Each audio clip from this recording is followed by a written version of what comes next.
earlier in the week, we did ask for contributions of questions that you may have for our leadership, excuse me, that we can ask our leaders live today.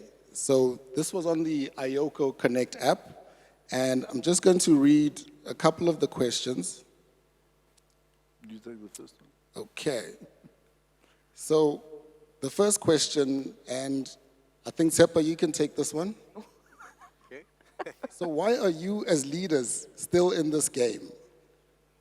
Wow. That's actually a great question. I've got 2 points I want to make on that point, but before I get there, I've been 5 years and probably a month inside of this organization. And when I joined this organization, I had an opportunity of working with 2 incredible leaders. Unfortunately, one of them who recently left us at the point of launching the iOCO brand, Rob, taught me a couple of things. The first one that you taught me was, it's always about people. And I think I'm here for the people that are in this room and the people that support and drive this business to make it great. And the second part is around, everything revolves around a team.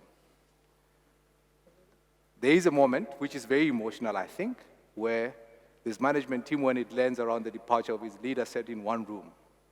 And in that room, I saw a bunch of people who were committed into making this business great. So as a leadership team, I quite enjoy the teaming that I see with my colleagues, among my colleagues. It's incredible. It's incredible to see how people face adversity in the manner that we faced it in the last couple of years and come out of it feeling victorious, come out of it feeling stronger than they were the day before, come out of it excited about the future. And the last part, I think, for me, it talks to the opportunity. I think we've got an incredible opportunity in this organization to make it great. We have to focus on that opportunity and not allow the opportunity to pass by because we've got the most amazing Lego box as it's been actually articulated earlier. And that, for me, is, I think, why most of our leaders are still around. Excellent.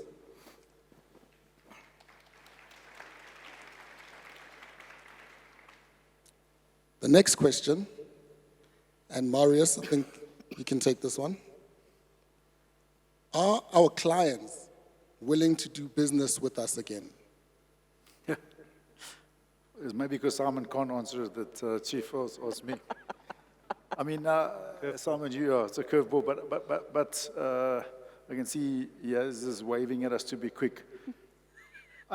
I think we just need to give some context, and unfortunately there isn't a short answer to this. There obviously are some clients that are willing to, otherwise, Renee, we wouldn't have done 500 million rands worth of revenue as iOCONs last month. So the short answer is yes. Some clients have to. Rudy even changed his shirt so that he could relieve some of the sweat in case we passed the question to him. But I think what's important here is just an appreciation from our perspective, having been one of your second or third biggest customers for a while. When you're working in a corporate, the amount of risk that you face just doing your daily job is enough pressure at a senior executive level that under no circumstances would you take something that makes that decision-making process more risky than it has to be. So when you've got a supplier, and I give you classic examples that I had by way of example, where I was doing business with Trillion, I was banking people that were put on the video here before, McKinsey's, KPMG. When you have to go to a governance risk committee as an executive and sell the story as to why you definitely want to use this client, you kind of think to yourself, why am I convincing this company to use KPMG?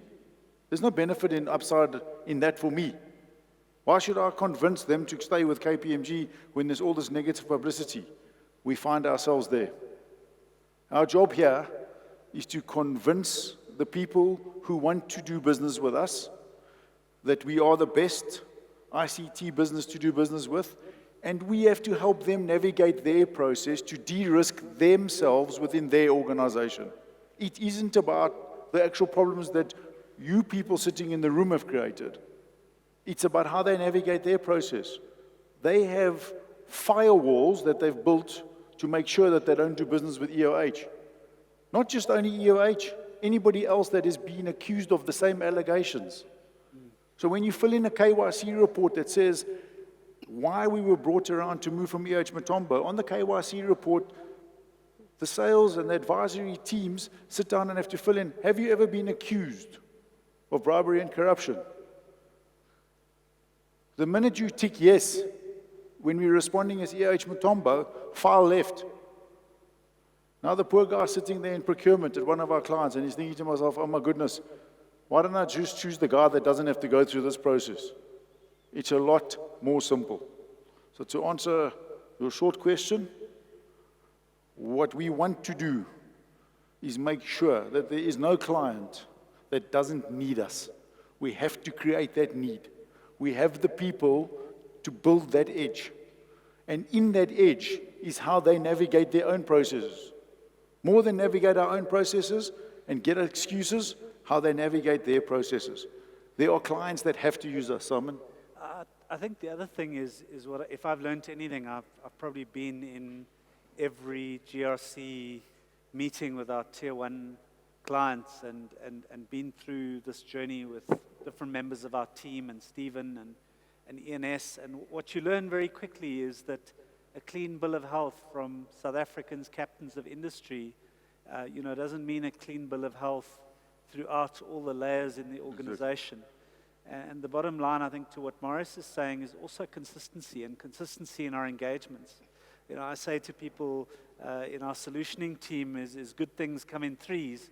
And it's a fickle world out there. But if you show up 3 times with value, that client is going to fight for you. And I've seen this time and time again, is how we, in our telcos, I can't tell you the success we're enjoying in our app cluster around a couple of the stories outside were just around how well it's going in MTN and Vodacom with those teams and the demand for our application development competence in those businesses. And I think by showing up with a value, you hear far less of the noise, and we have to almost displace noise with great iOCO stories. Yeah. Excellent. The next question, and Simon, this is not from me. This was collated on our app. Okay. Are we still retrenching people? Thanks, buddy. So, I've also been like Tsepa with iOCO for 5 years, and I think the central thought always has been a people business and a business of nice people, authentic people. One of the reasons Tsepa is saying he's been here, and we've been a business of dignity. We've been a business that's always looked after people, and retrenchment has been a swear word for as long as I've been here, and I think for a long time before that. But over the past 12 months, we've been going through tough times in pockets of our business, and we have had to go in and address for the sustainability of those businesses and the business overall, areas where we've had challenges from a cost perspective and maybe not enough revenue. It's rife to this whole VUCA theme in the ICT industry. We've seen massive, wide-scale action in some of our competitors at various points in time. As iOCO and as an iOCO leadership, our commitment has been to really focus in areas where we have a real challenge, like literally, a lot of people and an inability to sustain that business from a client revenue perspective. We've taken action to ramp. We've taken action to temporarily move people. We had an EXCO meeting earlier this week where there was an idea of specific movements of people to areas where we actually have, not enough capacity to fulfill demand. And so it's a process of really actively managing how we deploy people, how we utilize things like natural attrition, and then to be really targeted. So where we need to, the thing we speak to, and it's not a nice thing to say, but it has deep meaning, is we want to be really selective around where we right-size the business, and that is our continuing strategy. And as a leadership team, we've absolutely committed to minimizing job losses through this process. So we'll do what we need to do, but I think the key thing is you need to know you've got a leadership behind you. You've got a prospect in an industry with insatiable demand for skills, and we're going to be doing everything in our power to keep our scale. And so, if anything, I think, in coming months, that's the thing we'll be focused on. Okay, great. Have I answered your question? I think you have. I think you have. So, Mandy, the next question. Death by governance, risk, and compliance. What does zero tolerance mean? For me, it's actually quite a straightforward question to answer. Not that I find the topic particularly interesting, but it's so business relevant and important. I think the governance and the compliance challenges that we were faced with were the thing that literally almost brought this business down to its knees, the death of this business. So close. So I think we have to look at it in that context, and the fact that it is an absolute reality of where the organization finds itself now, whether you're working in finance, in legal, in human capital, in business, in bids, it has an impact on your life. I know that the group team are working really, really hard to try and automate things, one click, make the processes a lot more effective. I think they've made great headway in the last few months. But what is very important to remember is that governance frameworks protect the business, but they also protect our people working in our business, so that we're not exposed, we're not made vulnerable, we don't find ourselves in situations where we are being compromised. And I think if we start wearing that hat more when we're starting to feel slightly frustrated, I think the appreciation for the business importance in protecting our livelihoods, the way that we provide for our families, the way that the business is able to be sustainable, I think that for me is the key to why it is so imperative. And why we need to continuously drive it in the business. I think also our fight is to streamline Yes. every governance process. So to do what is absolutely necessary to curb any risk or control areas, but to deliver it in a way where, like my wife is German, and I'd say for governance, just one click. So we got to make it simple. Absolutely. Okay, fantastic. So for the last question, this is quite an interesting one. The challenges we've faced in the public sector are well documented. Are we still doing business in the public sector? You can just get It's yours. Yeah, listen, I think what's absolutely critical is that everybody within iOCO understands that the public sector is a massive opportunity. I think the best thing to do is to just reassure you that it was so important at a leadership level. Zunaid is sitting here. Chief, if you can get him a microphone, we'll introduce Zunaid and say, public sector, where are we? What is it about? Give him a mic, let him give the answer, because, unfortunately, it is part of the fabric of iOCO. Thanks, Marius, for the hospital pass, by the way. No. Come. Come up, Zunaid. There's some lights here. In fact. The hot seat. Is that the hot seat? Welcome. Look, I think public sector has been at the forefront of what we've been through as an organization. We've traversed the avalanche, I think. I think when the guys said that we had a tough journey, I don't think it is a journey. We actually traversed the avalanche.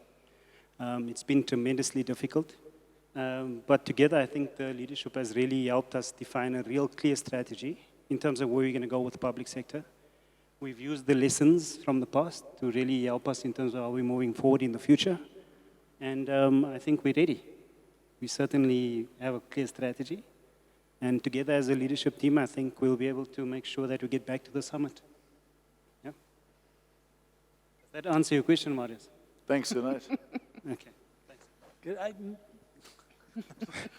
Thank you very much, Zunaid. Thank you very much, guys. Thank you for allowing me and all of us to interrogate you. Ladies and gentlemen, a round of applause for your leadership.